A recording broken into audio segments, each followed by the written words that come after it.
Hello বন্ধুরা, কেমন আছো তোমরা? সবাইকে জানাই হ্যাপি রথ।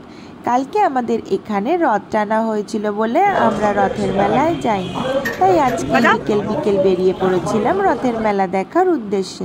সেখানে গিয়ে প্রথমে মন্দিরে ঠাকুর দর্শন করে আমার মেয়ে তো দেখো ঘন্টা বাজানোর জন্য ঘন্টার দড়ি ধরে টানাটানি করছে। তারপর ঠাকুর দর্শন করা হয়ে গেলে আমরা তখন আস্তে আস্তে সিঁড়ি দিয়ে মন্দির থেকে নিচে নেমে মেলার দিকে প্রবেশ করলাম। দেখো কত সুন্দর রথটাকে সাজিয়েছে। সেখানে গিয়ে মেয়ে তো তার পাপার সাথে পোজ দিতেই ব্যস্ত।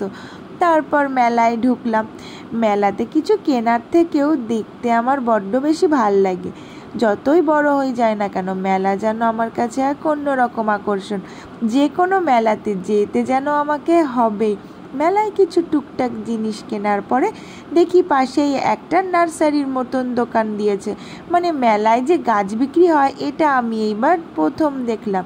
সেখান থেকে আমি আমার পছন্দের মতন একটা গাছ নিয়ে নিলাম। নিয়ে তারপর পাশের দোকানে গেলাম, গিয়ে দেখি গরম গরম জিলিপি ভাজছে। রথের মেলায় এসছি আর জিলিপি খাবো না, এটা আবার হয় নাকি?